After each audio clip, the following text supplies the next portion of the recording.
Hallo und herzlich willkommen zu Retro und Games. Ja, so langsam wird mein Amiga-Paket hier schon etwas leerer. Ich schnapp mir das nächste Teil heraus und ja, das ist die Amiga Maus. Ja und los geht's!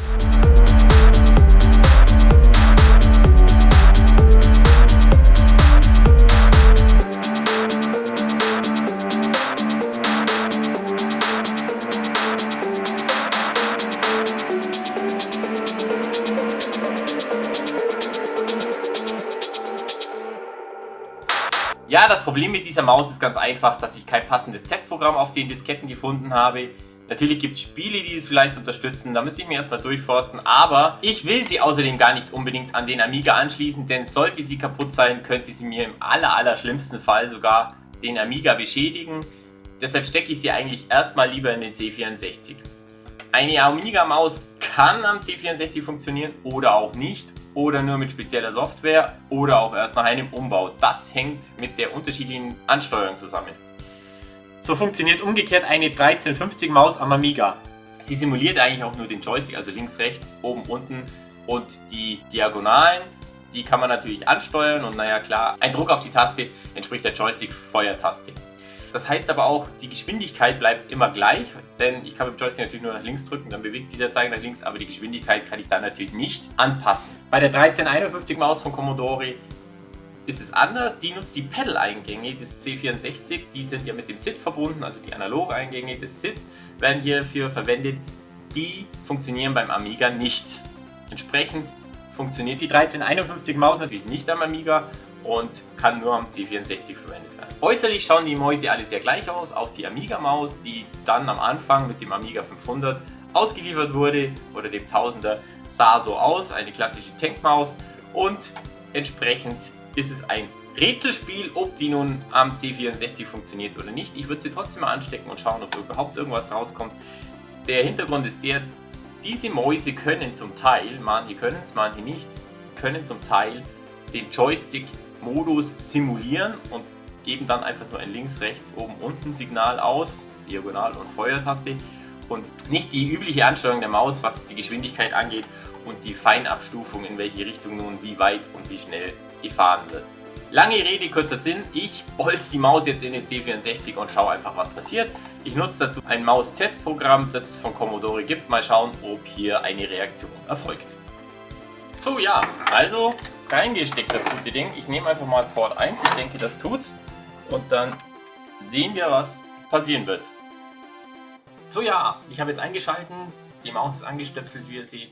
Ich habe sie hier und ich habe auch schon gelesen, dass wenn man die Maus hin und her bewegt im normalen Modus, dass dann schon Zeichen erscheinen sollen. Und ich probiere das jetzt einfach mal aus und wie ihr seht, es funktioniert irgendwas. Oh, sie rast jetzt sogar von alleine weiter. Ich muss hier also gucken, dass da nichts anbrennt, und das heißt, ich würde jetzt einfach ich kann es nicht machen, ich würde jetzt einfach mein Testprogramm laden.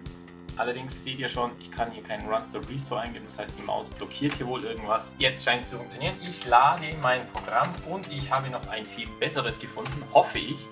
Das soll nämlich alle möglichen Mäuse erkennen können, zum Beispiel auch Atari-Maus, Unterschied zwischen 1351 oder 50, und entsprechend würde ich das jetzt einfach mal starten und schauen, was passiert. Oh ja, ein wildes Geflacker. Ich denke, man sieht sehr schnell, dass der Joystick still steht, das heißt, ich habe keinen Joystick angeschlossen. Klar, Amiga-Maus, ST-Maus sind still. Das heißt, auch die würden wahrscheinlich nicht funktionieren. Warum jetzt die Maus 1351 hier so herumschwirrt, ist nicht klar. Wahrscheinlich durch das Floaten der Eingänge wird das hier die Analog-Eingänge des SID ein bisschen irritieren. So, ich stecke hier rein und ihr seht schon, der Joystick ist nach sonst wohin abgehauen. Aber wenn ich das jetzt bewege, die ST-Maus macht auch irgendwas. Jetzt bleibt er hängen. Also ich glaube ja, dass es eine Amiga-Maus ist, und ihr seht schon, so ganz wunderbar funktioniert meine Amiga-Maus hier nicht, aber das bedeutet natürlich, sie ist wahrscheinlich nur verschmutzt und die grundlegende Funktion könnte funktionieren. Ich drücke die Daumen, dass das so ist. Ich hoffe darauf, aber wie gesagt, dann kann ich sie auch getrost an den Amiga anstecken, dann wird hier nichts kaputt gehen. Und dann suche ich mir ein passendes Spiel raus oder ein Programm, und dann hoffe ich, dass die Maus daran funktioniert. Und das machen wir jetzt. Doch bevor ich die Maus irgendwo reinstecke, muss ich sie erstmal gründlich reinigen. So, ich zeige euch das Ganze natürlich auch wieder im Schnelldurchgang. Ich reinige sie erstmal von außen, sie hat ein bisschen Dreck abbekommen, klar. Und dann haben die alten Mäuse ja immer eine Kugel, um die Bewegung zu übertragen. Die kann ich herausnehmen, indem ich unten so einen Drehmechanismus nutze und entsprechend kommt die Kugel mir dann schon entgegen. Auch die Kugel reinige ich natürlich, aber dann geht es schon mal ans Aufschrauben der Maus. Es sind nur 2 Schrauben, hinten ist sie eingehakt, also relativ einfach.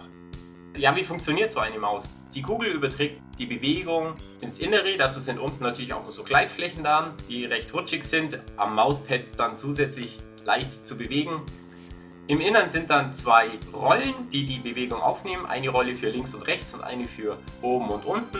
Und eine weitere Rolle ist noch da, die einfach nur so eine kleine weiße in der Ecke, die mit Federn dafür sorgt, dass die Kugel an die anderen Rollen herangedrückt wird. Bewegt sich also die Kugel nach links und rechts, wird die Rolle bewegt und oben und unten das gleiche, natürlich mit der anderen Rolle. Und da ist dann ein Rad dran, das Löcher hat und sobald diese Löcher auf- oder zugehen, sieht das ein Fotosensor und entsprechend wird das sozusagen in Pulse umgewandelt. Entweder er schaltet durch oder nicht, je nachdem wo die Löcher sind, ob die Maus gerade sich so bewegt, dass da ein Loch ist oder nicht. Und natürlich sind das sehr viele Löcher bzw. Dunkelstellen, sodass hier die Geschwindigkeit gut ermittelt werden kann und das in beide Richtungen. Und daraus ergibt sich natürlich dann die Mausbewegung. Ganz klar, das verschmutzt natürlich die Kugel, aber vor allem die Rollen nehmen gern Dreck auf und auch Haare können sich hier um diese Rollen wickeln und dann bremst das, verschmutzt die Durchlässe an diesen Rädern und dann funktioniert die Maus natürlich nur noch halb so gut oder gar nicht mehr, je nachdem. Kann natürlich auch bis dahin gehen, dass es komplett blockiert, aber ich nehme jetzt einfach eine Pinzette und ich ziehe hier einfach die einzelnen Sachen hier raus. Alles was an Dreck drin ist, wird rausgemacht und ein Wattestäbchen habe ich auch, um das zu reinigen mit Reinigungsflüssigkeit, um hier drüber zu gehen. Das klemmt zum Teil recht fest. Ja, ich schaue mir auch noch kurz die Buttons an, ob die wirklich gut funktionieren, aber das scheint in Ordnung zu sein und auch das Gehäuse noch mal kurz reinigen. Ja, und dann ist die Maus eigentlich schon fertig. Deckel wieder drauf, Kugel rein und dann zuschrauben und das Ganze ist fertig. Ja, wie ihr gesehen habt, habe ich die Maus gereinigt und natürlich stecke ich sie jetzt wieder am C64 an und probiere es aus, ob denn das eine Verbesserung gebracht hat. Natürlich lade ich wieder mein... muss natürlich heraus sein, sonst kann ich es nicht machen, die Maus. Sonst funktioniert das nicht. Der hat auch schon auf weiß umgestellt. Jedenfalls teste ich die wieder und wenn sie am C64 besser ist, ist es schon mal etwas. Sollte sie nicht besser sein, naja, dann muss ich halt wirklich am Amiga schauen. Aber jetzt auf die Schnelle, denke ich, kann ich das ganz gut hier mal testen. Ich habe hier noch alles aufgebaut und jetzt schauen wir mal, ob sie besser funktioniert. Und wenn man jetzt hier auf den Amiga schaut, nach unten, oben, links und rechts funktioniert sehr gut. Ich kann auch irgendwie kreuz und quer. Es scheint also wirklich einiges gebracht zu haben. Ja, auch die Geschwindigkeit ist besser und von daher, ja, kann ich sagen, die Reinigung hat was gebracht. Ich hänge sie jetzt dann noch an Amiga. Dafür musste ich allerdings erstmal wieder umbauen. Ja, in der Amiga-Serie habe ich ja im zweiten Teil schon den Test der Disketten gezeigt und leider hat keine richtig funktioniert.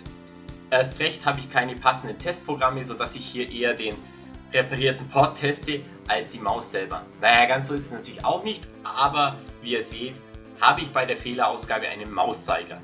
Mit dem kann ich zwischen Retry und Cancel wählen. Mehr geht nicht. Reicht aber auch aus, um die Maus grundsätzlich zu testen. Wie ihr seht, kann ich die Maus bewegen und das heißt, dass sowohl die Maus als auch der Port funktionieren und damit bin ich doch eigentlich auch schon zufrieden. Ja, nachdem ich euch hier also die Amiga-Ausgabe so schon groß gezeigt habe, mache ich das jetzt auch noch mit dem C64, damit ihr das schöne Maustestprogramm auch noch in seiner vollen Pracht betrachten könnt. Ja, um euch das nochmal in voller Größe zu zeigen, habe ich meinen Frame Grabber angeschmissen und den C64 damit verbunden und lasse dann jetzt darüber laufen. Und ihr seht, ich lade jetzt das Programm nochmal und ja, Stern natürlich statt Dollar, klar. Und dann werde ich die Amiga-Maus wieder anschließen und nochmal hin und her fahren. Jetzt ist sie schon gereinigt, deshalb sollte es relativ gut funktionieren. Und ja, los geht's. Hier seht ihr schon, die Maus 1351 flippt wieder ein bisschen rum, auch der Joystick bewegt sich komisch. Aber wenn ich jetzt die Amiga-Maus bewege, dann seht ihr, wie die über den Bildschirm fährt. Interessanterweise werden eben die anderen Mäuse auch in irgendeiner wirren Form angesprochen und deshalb bewegen die sich auch ein bisschen, aber man kann ganz deutlich meine Kreisbewegung erkennen, die ich hier fahre, und das ist eben die Amiga-Maus, die ich angeschlossen habe, und sie funktioniert sehr gut. Ja, so sieht das Programm aus. Ich finde es sehr toll. So könnte ich eben auch feststellen, ob ich ganz eine andere Maus dran hätte und ob sie generell funktionieren. Also es ist ein sehr schönes Programm, finde ich, und theoretisch kann ich da auch Joysticks testen.